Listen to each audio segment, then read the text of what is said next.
أعوذ بالله من الشيطان الرجيم. بسم الله الرحمن الرحيم. وقال الذين كفروا لن نؤمن بهذا القرآن ولا بالذي بين يديه ولو ترى إذ الظالمون موقوفون عند ربهم يرجع بعضهم إلى بعض القول يقول الذين استضعفوا للذين استكبروا لولا أنتم لكنا مؤمنين. 22ویں پارے سورہ سبا کے یہ چھوٹی رکوع ہے. یہ رکوع آیت نمبر 31 سے لے کر آیت نمبر 37 تک کے آیاتوں پر مشتمل ہے. اس رکوع میں اللہ تبارک و تعالی منکرین کے کچھ عقائد اور عزائم کو بیان فرماتا ہے کہ جو وہ اللہ کے بارے، آخرت کے بارے اور اللہ کے احکامات کے بارے دنیا میں اپنائے ہوئے ہیں. اللہ تبارک و تعالی ان کے ان عقائد، اس رائے کے انجام کا تذکرہ ان آیاتوں میں ارشاد فرماتا ہے. چنانچہ ارشاد باری تعالی ہے وقال الذین کفروا، اور کہیں گے وہ لوگ جو کافر ہے، لن نؤمن بہذا القرآن، کہ ہم ہرگز ایمان نہیں لائیں گے اس قرآن پر، ولا بالذی بین یدیہ، اور نہ ان کتابوں پر جو اس سے اگلے نازل ہوئے ہیں. اللہ فرماتا ہے کہ اس عقیدہ رکھنے والوں کا انجام یہ ہوگا کہ ولو تری، اور اگر آپ دیکھیں، اذ الظالمون، جب یہ گناہگار، موقوفون عند ربہم، کھڑے کیے جائیں گے اپنے رب کے پاس، یرجع بعضهم الی بعض القول، کہ یہ ڈالیں گے بات کو ایک دوسروں پر اس طرح سے، یقول الذین استضعفوا، کہیں گے وہ لوگ جو کمزور سمجھے جاتے تھے، للذین استکبروا، ان لوگوں سے جو دنیا میں اپنے آپ کو بڑے سمجھتے تھے، کہ لولا انتم لکنا مؤمنین، اگر تم نہ ہوتے تو ہم مومن ہوتے. یعنی دنیا میں رعایا اپنے بڑوں کے بارے میں کہیں گے کہ دنیا میں اگر تم نہ ہوتے تو ہم ہدایت پہ ہوتے. قال الذین استکبروا، کہیں گے وہ لوگ جو بڑے تھے، للذین، ان لوگوں سے، استضعفوا، جو کمزور تھے، کہ انحن صددناکم عن الہدی، کیا ہم نے روکا تھا تم کو ہدایت کے راستوں پہ چلنے سے، بعد اذ جاءکم، بعد اس کے کہ وہ تمہارے پاس آ چکا، بل کنتم مجرمین، بلکہ تم خود ہی مجرم تھے. یعنی جب تمہارے پاس حق بات پہنچ گئی اور سمجھ میں آ گئی تھی، کیوں قبول نہ کی؟ کہ ہم نے زبردستی تمہارے دلوں کو ایمان اور یقین سے روک دیا تھا؟ چاہیے تھا کہ کسی کے پرواہ نہ کر کے حق کو قبول کر لیتے. اب اپنا جرم دوسروں کے سر کیوں رکھتے ہو؟ وقال الذین استضعفوا، اور کہیں گے وہ لوگ جو کمزور ہیں، للذین استکبروا، ان لوگوں سے جو دنیا میں بڑے تھے، بل مکر اللیل والنہار، بلکہ دن اور رات کے فریب کاری نے، اذ تأمروننا، جب تم ہمیں حکم کرتے تھے، ان نکفر باللہ، یہ کہ ہم انکار کر دیں اللہ کا، ونجعل له اندادا، اور یہ کہ ہم کریں اس کا شریک، واسروا الندامۃ، اور پھر وہ چھپائے پچھتائیں گے اپنے اس ندامت کو، لما رأوا العذاب، جب وہ عذاب کو دیکھیں گے. لیکن اللہ فرماتا ہے کہ ان کا اس بات کو ایک دوسروں کے اوپر ڈالنے، خود کو بریوں ذمہ ثابت کرنے کی کوشش کرنے، اور اپنی دنیاوی زندگی میں اس عقیدے پر جو انہوں نے اپنایا رکھا تھا ندامت کے اظہار کرنے سے کوئی فائدہ نہیں ہوگا جب وہ عذاب کو دیکھیں گے. بلکہ وجعلنا الاغلال فی اعناق الذین کفروا، اور ہم ڈال دیں گے توق ان لوگوں کے گردنوں میں جو منکر ہیں. جس طرح کہ دنیا میں بڑے مجرموں کے گلوں میں اور پاؤں کے ساتھ بڑے بڑے وہ زنجیریں باندھی جاتی ہے، بیڑیاں ڈالی جاتی ہے، ایسے ہی ان کے گردنوں میں زنجیر اور پاؤں میں بیڑیاں ڈال دی جائے گی، اور ان سے کہا جائے گا هل یجزون الا ما كانوا يعملون، کہ نہیں تمہیں بدلہ دیا جائے گا مگر وہی جو تم عمل کرتے تھے. تو اس آیت میں یہ بات بڑی وضاحت کے ساتھ بیان کی گئی ہے کہ لوگ کہیں گے کہ تم نے زبردستی مجبور تو نہ کیا تھا ہمیں، مگر رات اور دن کے مکر و فریب اور مغویانہ تدبیر نے ہم کو بٹھایا، ہمیں پھسلایا اور ہمیں غلط فہمی میں مبتلا کیا. ہم بھی یہی سمجھنے لگے کہ بھئی کوئی قیامت شامت نہیں آئے گی، بس تم ہی ٹھیک کہتے ہو.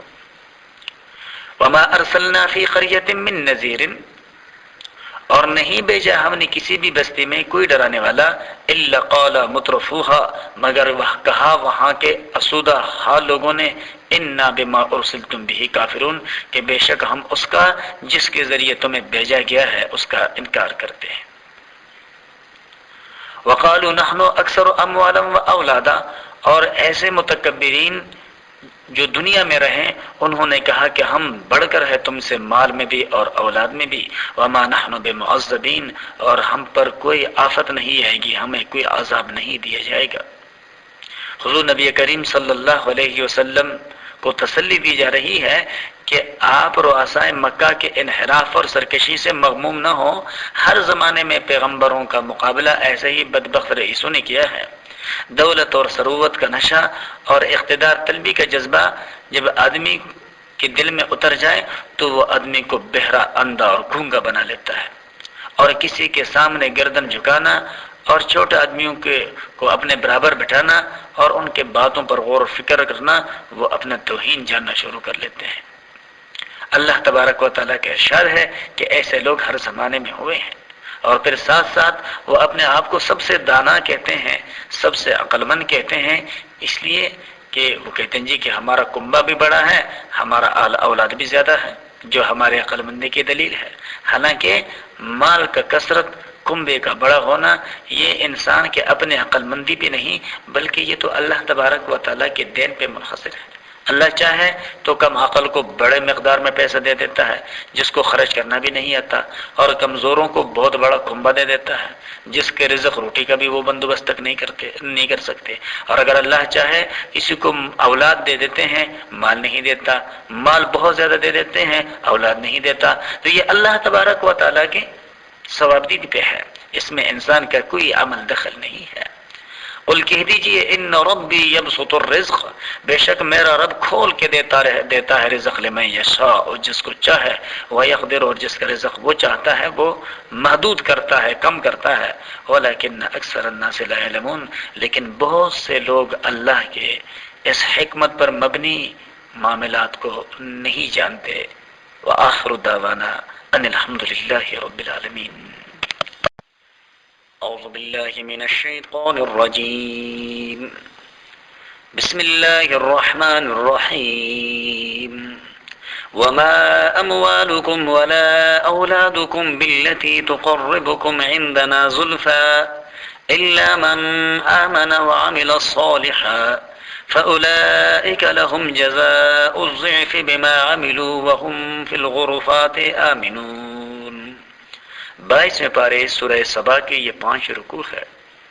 یہ 5 رکوع آیت نمبر 37 سے لے کر آیت نمبر 46 تک کے آیتوں پر مشتمل ہے. دنیا میں بے شمار منکرین اپنے ظاہری اسباب کے کثرت کو بہانہ اور دلیل کے طور پہ پیش کرتے ہیں کہ بھئی ہم صاحب کنبہ ہے، ہم صاحب مال ہے اور ہم خوشحال ہے. ہمارا یہ طرز عمل اگر اللہ کو پسند نہ ہوتا تو اللہ تبارک و تعالیٰ یہ چیزیں ہمیں عطا نہ کرتا. اس کا مطلب یہ ہے کہ ہم اللہ کے مقرب ہیں. اللہ تبارک و تعالیٰ اس رکوع میں اس بات کی وضاحت فرماتے ہیں کہ بے مال اور اسباب کے کثرت اور کنبے کا بڑا ہونا یہ انسان کی دنیاوی ضرورتیں ہیں. دنیا میں یہ اللہ تبارک و تعالیٰ ہر اپنے اور مخالف کو عطا فرماتا ہے. اس کا مطلب یہ ہرگز نہیں ہے کہ جس کو دنیا میں اللہ نے یہ سب چیزیں دی وہ آخرت میں بھی اللہ کا مقرب رہے گا، بلکہ یہ تو امتحان کی چیزیں ہیں. اور یہ جانتے ہوئے بھی یہ انسان کہ نہ یہ چیزیں انسان کے پاس ہمیشہ رہے گی نہ یہ انسان ان چیزوں کے پاس ہمیشہ رہے گا، تو پھر یہ کیوں ان عارضی نفع عطا کیے جانے والی چیزوں کو اپنے لیے ہمیشہ سمجھتا ہے اور اللہ کے قرب کے حصول والے اعمال سے کنارہ کشی اختیار کرتا ہے. تو اللہ تبارک و تعالیٰ کا ارشاد ہے وما اموالکم اور نہیں ہے تمہارا مال ولا اولادکم اور نہ تمہارے اولاد باللتی اس درجے کے تقربکم عندنا کہ وہ نزدیک کرے تمہیں ہمارا زلفا درجے میں الا من آمنا سوائے ان کے کہ جو ایمان لائے وعمل صالحا اور جنہوں نے اچھے اعمال کی. تو جو ایمان والے اولاد ہیں اور ایمان کے ساتھ جو رزق کمایا گیا ہے اور اس کا استعمال کیا گیا ہے، تو وہ رزق، اس کا استعمال اور وہ ایمان والی اولاد، یہ تو انسان کے لیے اللہ کے قرب کے باعث بنیں گے۔ لیکن جو مال اور جو اولاد دنیا میں اللہ کے قرب کے حصول کے لیے استعمال ہی نہیں کیے گئے، اولاد